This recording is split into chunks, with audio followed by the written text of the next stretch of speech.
مسلمان تو ایسا ہوتا ہے، مسلمان تو رحم دل ہوتا ہے، مسلمان تو ہمدرد ہوتا ہے، مسلمان تو اوروں کے درد کو اپنا درد سمجھتا ہے۔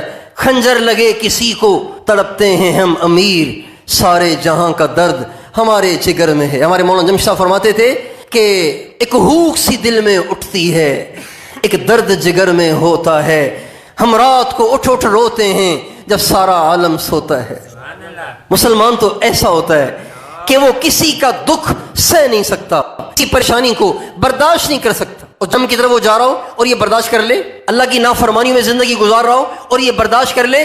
مومن ایسے نہیں ہو سکتا میرے بھائیوں، یہ ایمان کی غیرت کا تقاضا ہے۔ آج یہ ایمانی غیرت ختم ہو گئی ہے، بے حس ہو گئے، پتھر دل ہو گئے۔ سندھی میں کہتے ہیں اکھن پورے ہو، یعنی جو بالکل آنکھیں بند کر لے، جو ہو رہا ہے سو ہونے دو۔ ہم بے حس نہ بنے، پتھر دل نہ بنے، ستم گر اور سنگ دل نہ بنے، بلکہ رحم دل بنے۔ ہمارے نبی کو جب پتھر لگے نا، اس میں احد میں 3 پتھر لگے، آپ بے ہوش ہو گئے، دانت مبارک شہید ہو گئے، چہرہ زخمی ہو گیا، سر مبارک میں زخم آیا، کندھے میں زخم آیا، خون اتنا نکل گیا کہ آپ بے ہوش ہو گئے۔ آپ کو جب ہوش آیا، آپ اپنے چہرے سے خون کو پہنچ رہے تھے۔ صحابہ کو جب علم ہوا کہ آپ علیہ السلام تو سلامت ہیں، تو وہ بھاگے بھاگے آئے، آپ علیہ السلام کو اس حال میں لہو لہاں دیکھا تو کہنے لگے یا رسول اللہ اب تو آپ ان کے لیے بد دعا کریں۔ آپ نے فوراً ہاتھ اٹھا لیے۔ صحابہ کہتے ہیں جب آپ علیہ السلام نے ہاتھ اٹھائے تو ہم سمجھ گئے کہ اب ان میں سے کوئی نہیں بچے گا، لیکن آپ نے جب ہاتھ اٹھائے تو آپ کہنے لگے اللہم اغفر لقومی فإنہم لا یعلمون، اے اللہ میں بھی ان کو معاف کرتا ہوں، تو بھی انہیں معاف فرما۔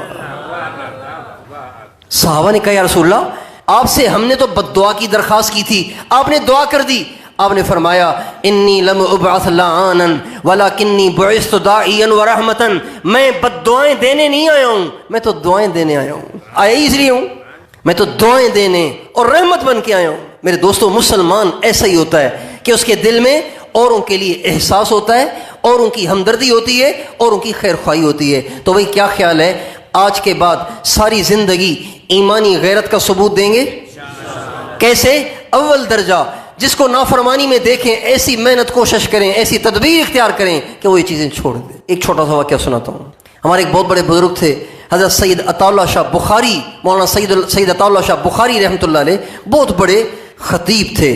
اس بر صغیر میں ان سے بڑا خطیب آج تک نہیں گزرا، وہ سب سے بڑے خطیب تھے۔ آج کل تو سوشل میڈیا کا زمانہ ہے، بیان ویسے ہی ساری دنیا میں پہنچ جاتا ہے، لیکن ان کا بیان سننے کے لیے پوسٹر نہیں لگتے تھے، ایڈورٹائز نہیں ہوتی تھی، بس کانوں کان پتہ نہیں کیسے بات چلی جاتی، لاکھوں کا مجمع ان کا بیان سننے کے لیے جمع ہو جاتا تھا، لاکھوں کا مجمع۔ آدھا گھنٹہ آواز لگی، آدھے گھنٹے میں 5 لاکھ آدمی پتہ نہیں کہاں سے جمع ہو گئے اور انہوں نے بیان کیا۔ اور بیان بھی ایسا کرتے تھے کہ عشاء کے بعد جب شروع ہوتا تھا تو فجر سے پہلے ختم ہوتا تھا، ایسا بیان کرتے تھے۔ ایک دفعہ کہیں جلسہ تھا تو وہاں تشریف لے گئے، تو ایک جگہ ان کے کھانے کی دعوت تھی جہاں بیان ہوا، تو اوپر چڑھ کے جا رہے تھے، اوپر جگہ پہ ان کی دعوت تھی، اوپر جا رہے تھے۔ جب جا رہے تھے تو وہ سیڑھی تھی تنگ، اچھا سامنے سے ایک بھنگی آ رہا تھا، صفائی کر کے بھنگی آ رہا تھا۔ اب راستہ اتنا تنگ تھا کہ شاہ صاحب ماشاءاللہ بڑے لہیم شہین، بڑے مضبوط قسم کے آدمی، موٹے نہیں تھے لیکن بڑے مضبوط قسم کے آدمی تھے۔ اب سیڑھی پہ چڑھ رہے تھے، سامنے سے وہ آ رہا ہے، ایک ہی آدمی گزر سکتا ہے، تو شاہ صاحب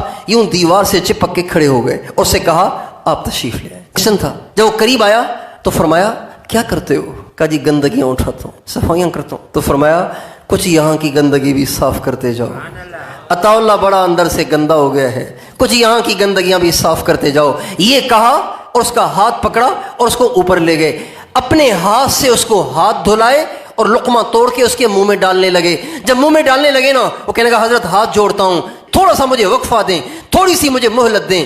اسی وقت اٹھا، سارے خاندان کو اٹھا کے لایا اور کہا پہلے ان کو کلمہ پڑھائیں پھر لقمہ کھلائیں۔ یار مسلمان تو ایسا ہوتا ہے، ہمارے بچے نماز نہیں پڑھ رہے، ہم ٹس سے مس نہیں ہوتے۔ اتنا بے حس ایمان والے کو نہیں ہونا چاہیے۔ کیا خیال ہے؟ تیار ہیں؟